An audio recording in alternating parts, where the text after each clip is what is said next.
Morning everyone. I just thought I'd give you a quick tour of my Transit Connect little micro camper.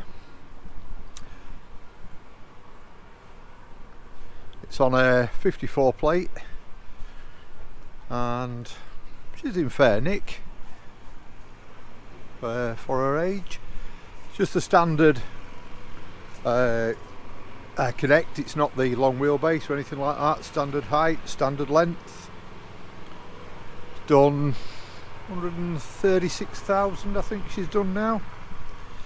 Like I say, she's not doing bad for her age. Let's into the cab area. Just bog standard, nothing altered in here. Original seats. As you can see, everything is just normal. We don't even have electric windows.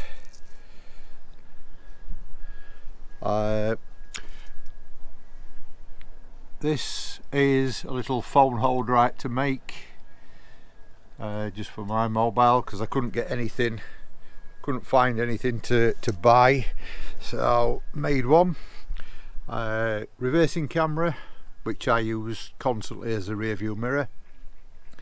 Bracket for sat nav. I've fed all the cables for these up the side of the dashboard, brought them out so I ain't got them trailing all over the place, and they're just fed from down here when it shows you, from a little splitter there, cigarette lighter splitter. And then aftermarket stereo. I have put a little switch in here so I can control the stereo. That just turns it on and off, so I don't need the ignition. And I've also put an extra USB port in there, so I've got plenty of power as I need it. As we come through, opening the side door, what we've got, you can just see the corner of the bed there. Then the toilet. Behind the toilet is the battery, I'll show you that in a second. Kitchen. Little fan on the ceiling. Carbon monoxide. And as we come round here, just a curtain just goes across for privacy.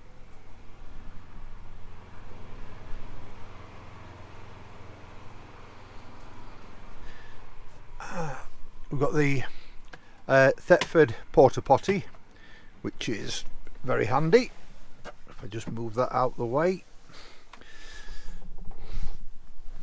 you can now see the spare battery, which we've got to an isolator switch. It's powered directly from the alternator by the 140 amp I believe it is, split charge relay, and then I have my power just connected to the battery via those two crocodile clips.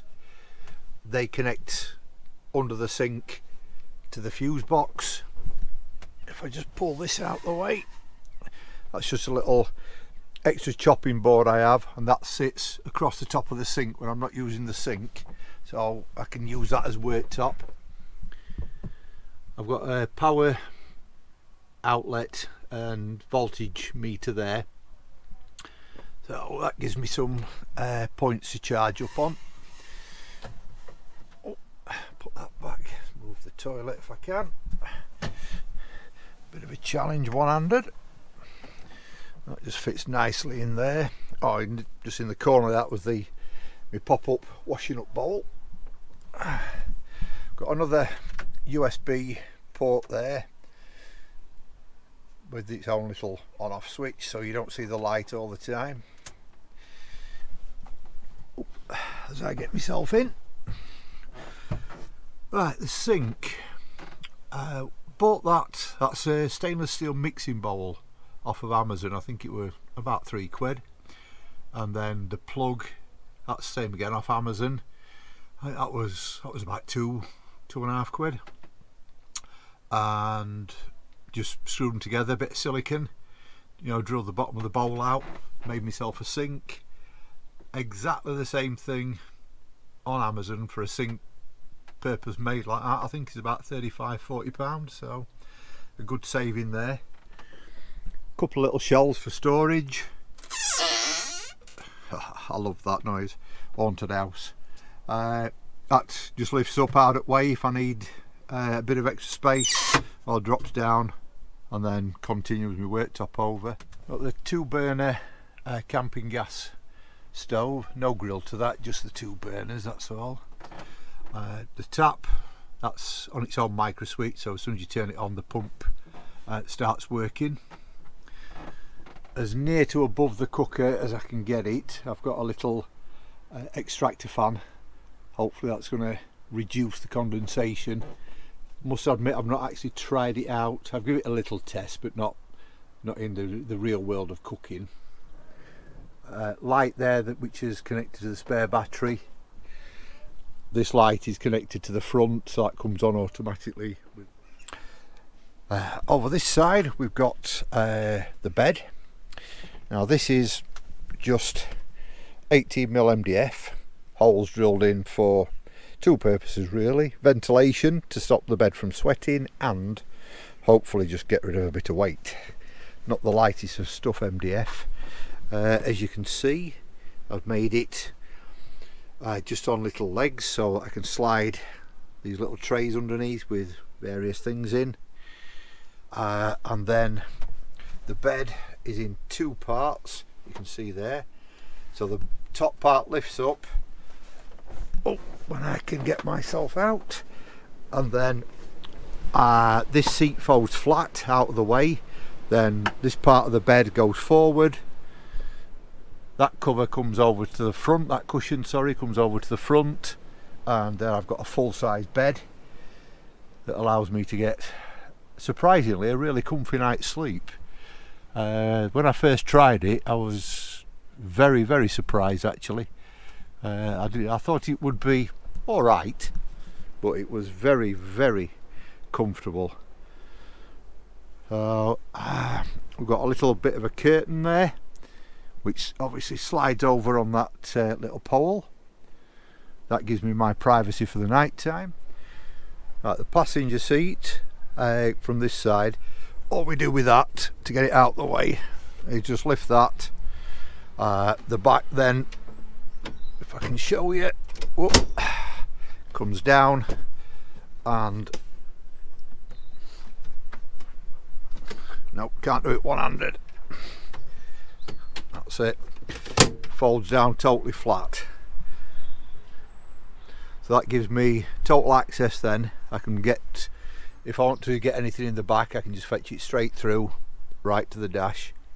Also, it allows me the room to extend the bed, so I've got a full-size bed. I don't have to scrunch myself up. And to put it back, it's literally reversing. Pull that up, lift it, and then that's it. Very quick indeed. Go. As we come around the back, just use this one door at the moment, just for getting in and out of. You can see I have this cushion up against the other back door for when I'm sat using the bed as a couch. Open this door on the kitchen, and you can see we've got gas bottle, just some little gas canisters there for the heater that's just round the other side. Just see here, I've got my waste pipe from the sink that just goes straight through the floor and drains out. Close that off. Brackets here, these are just for this little table that just slots in, and then a little bit of wood supports it, and when I need it just gives me a little table extension. Started my sticker wall, that hopefully is going to grow in the future, and you can see underneath the bed got storage room there. We open this door, hopefully, yep, that'll stay in place. Got a fold-up chair, one of my walking poles.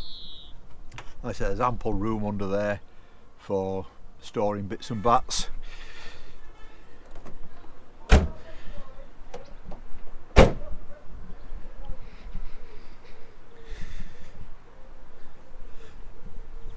back round to the side.